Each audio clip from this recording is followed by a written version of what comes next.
Hello लोगोफोर बरायबाय बड' जब info YouTube चेनेलाव आसा खालामो नोंथांमोना गासैबो मोजां दङ। बिग आपडेटआ बेनो दिनैनि लेटेस्ट आपडेटआ आसाम पुलिस रिजाल्ट। बेनो जाबाय फिजिकल रिजाल्ट बे जाहैबाय कमांडो पोस्टआव नोंथांमोना जायफ्रा पास जादोंमोन दिनै नोंथांमोननि लिस्ट ओंखारसिगोन एबा दा बावैनो ओंखारथारसिगोन होनना बुंदों।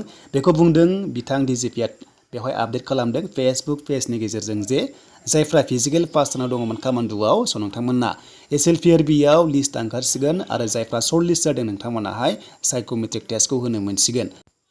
दा जायफ्रा SLPRBआव नोंथांमोननि लिस्टआ फैयो अब्ला नोंथांमोना साइकोमेट्रिक टेस्टखौ मोजां होदो। गासै 20 नाम्बार दङ। बेनिफ्राय काट अफ बेसेबां थांगोन बेखौ मिथिला।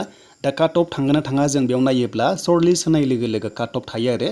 दा सर्ट लिस्ट गोनांफ्रासो फिजिकल एबा जायखिजाया इन्टारभिउखौ होनो मोननाय बेबादि रोखोमनि प्रसेस थायो जेला थ' काट अफ थांनायखौ बेयाव नुनो मोननाय बादि मोनदों। दा जायखिजाया जायफ्रा लिस्टआव फैयो नोंथांमोनाहाय साइकोमेट्रिक टेस्टआव होनो मोनसिगोन आरो बेनिखायनो एडमिट कार्ड नोंथांमोनखौ डाउनलड खालामनो हानायनि बेयाव बाथ्राखौ होनदों। दा ओंखायनो SLPRBआव थांना नोंथांमोना एडमिट कार्ड डाउनलड खालामनो हानायनि अपसनखौ मोनथारसिगोन जेब्ला लिस्टआ फैयो। दा फैथ'वाखै लिंकआ दासिमबो एक्टिभ जायाखै एबा पाब्लिश खालामाखै रिजाल्टखौहाय। दा आसा खालामो थाबैनो ओंखारथारथोंसै आरो SIनि रिजाल्ट फैनांगौ दङ आरो ABOB फैनांगौ दङ APRआव फैनांगौ दङ।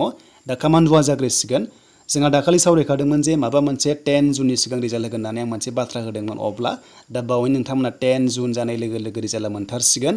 आं आसा खालामो लोगोफोर नोंथांमोना दिनै 10 जुनाव रिजाल्टखौ मोन्थों आरो लोगोसे हानायसेबां शेयार खालाम भिडिअखौ नोंथांमोना जोङो 10 जुनखौ मोनसे आसा खालामदोंमोन दिनै फाइनालि फैमारनायनि बेयाव मोनसे आपडेटखौ होबाय। दा बेखायनो एडमिट कार्डआव नोंथांमोना क्लिक खालामबा बेयाव दासिमबो मोनथ'नाय नङा मानोना बेयाव पाब्लिश खालामाखै। जेब्ला पाब्लिश खालामगोन ना बेयावनो नोंथांमोना गासैबो एडमिटखौ डाउनलड खालामनो हागोन साइकोमेट्रिक टेस्टनि थाखाय। स' बिनिफ्राय लोगोफोर जोंहा थांसै रिजाल्ट पर्टेलाव दायो। रिजाल्ट पर्टेला माबादि जाना दं जों बेखौ नायगोन। दाखालि जोंहा मेन्टेनेन्सआव दङमोन दासिमबो मेन्टेनेन्स दङ अब्ला जोंहा पाब्लिश खालामनाय लोगो नोंथांमोना रिजाल्टखौ मोनगोन।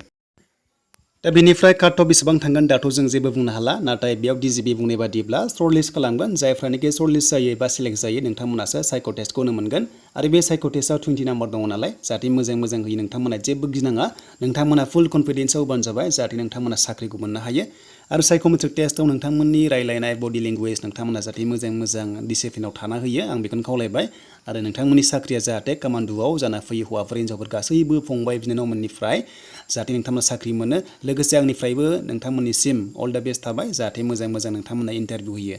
दा लोगोफोर भिडिअखौ हानायसेबां शेयार खालाम नोंथांमोना मोजां मोनदोंबा लाइक कमेन्ट शेयार खालाम आरो लोगोसे गोदानै फैदोंब्लाबो चेनेलाव साबस्क्राइब खालामना ला। बेबायदिनो बड' जब इनफो इउटुब चेनेलाव जेब्लायबो आसाम पुलिस इण्डियान आर्मि SSCनि साख्रि मोननो लोगोसे दायो गोबां रोखोमनि साख्रिबो फैगासिनो दङ।